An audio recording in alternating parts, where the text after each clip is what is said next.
Cake చూస్తుంటుంటే నోరు ఊరిపోతుంది కదూ. So మరి మీరు కూడా చేసుకోవాలి కదా. రెసిపీ అయితే షేర్ చేసేస్తాను పక్కా.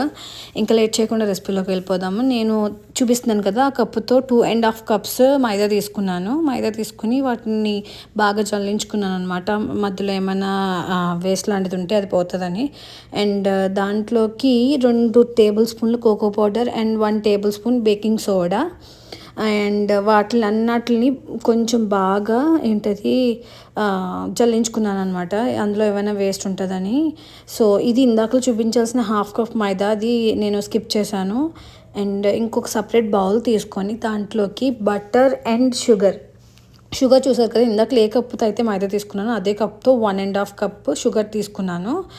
షుగర్ తీసుకున్న తర్వాత బటర్ ఉంది కదా, బటర్ని రూమ్ టెంపరేచర్లో తీసుకోవాలి. ఈ విషయం మీరు గుర్తుపెట్టుకోండి. మరీ గట్టిగా తీసుకున్నప్పుడు బీట్ చేస్తున్నప్పుడు అది అలాగా ముద్దలా ఉండిపోతుంది, సరిగ్గా బీట్ అవ్వదు అనమాట. సో బటర్ అయితే రూమ్ టెంపరేచర్లో తీసుకోండి. అండ్ దాంట్లోకి ఒక గుడ్డు పగలగొట్టుకొని వేసుకోండి.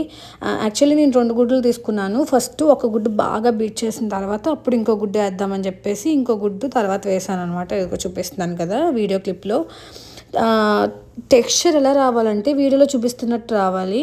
అలా వచ్చిన తర్వాత ఏ గిన్నెతో అయితే బటర్ తీసుకున్నానో ఆ గిన్నెతో ఆయిల్ తీసుకున్నాను. తర్వాత దాంట్లోకి కొంచెం వెనిగర్ తీసుకున్నాను. ఎవరింట్లో అయితే బేకింగ్ పౌడర్ ఉండదో వాళ్ళు 1 టేబుల్ స్పూన్ వెనిగర్ అండ్ ఒక గ్లాస్ మజ్జిగ తీసుకోవాలి, చిన్న గ్లాస్. ఇప్పుడు ఏ కప్స్ అయితే మీకు cocoa powder and maida mix వేసానో అదే కప్తో మజ్జిగ తీసుకోండి.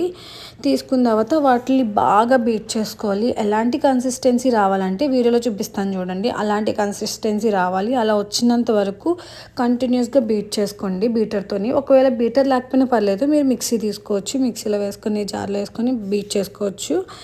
అలా బీట్ చేసుకున్న తర్వాత దాంట్లో 2 table spoons vanilla essence add చేసుకొని దాన్ని బీట్ చేసుకోవాలి. తర్వాత ఫుడ్ కలర్ మీరు తీసుకున్న దాన్ని బట్టి, మేము తీసుకున్న ఫుడ్ కలర్ అసలు రెడ్ కలర్ ఎంత వేసినా రాలేదు, అలా అని చెప్పేసి కంటిన్యూస్గా వేస్తూనే ఉన్నాం. వేసుకొని అలా బీట్ చేసుకుంటే ఆ కన్సిస్టెన్సీలో మనకి రెడీ అవుతుంది అన్నమాట మిక్స్.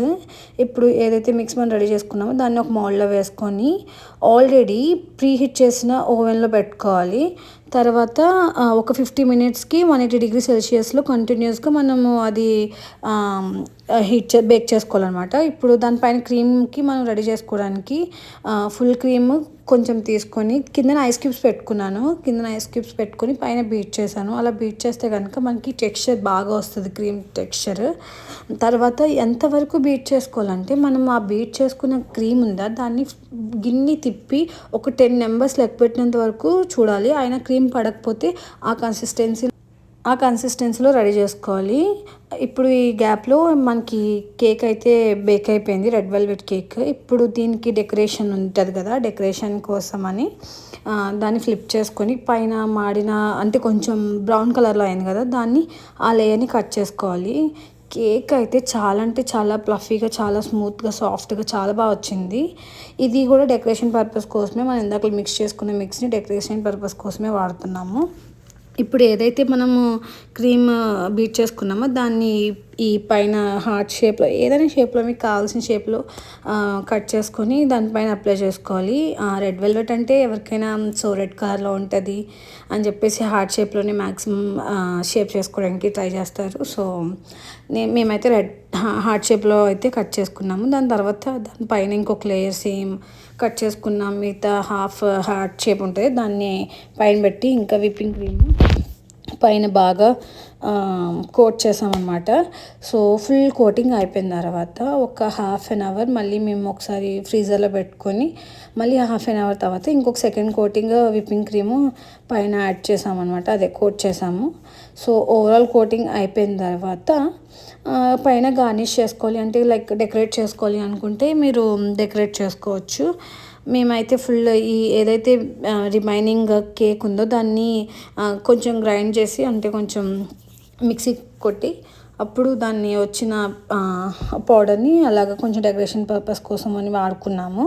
సో ఫుల్ కేక్ మీరు డెకరేట్ అంటే కోటింగ్లో మిక్స్ చేయాలంటే మిక్స్ చేయొచ్చు, లేకపోతే ఇలా అయినా పెట్టుకోవచ్చు. సో మీ విష్ అనమాట. మేము ఫైనలీ కేక్ అయితే ఇలా వచ్చింది.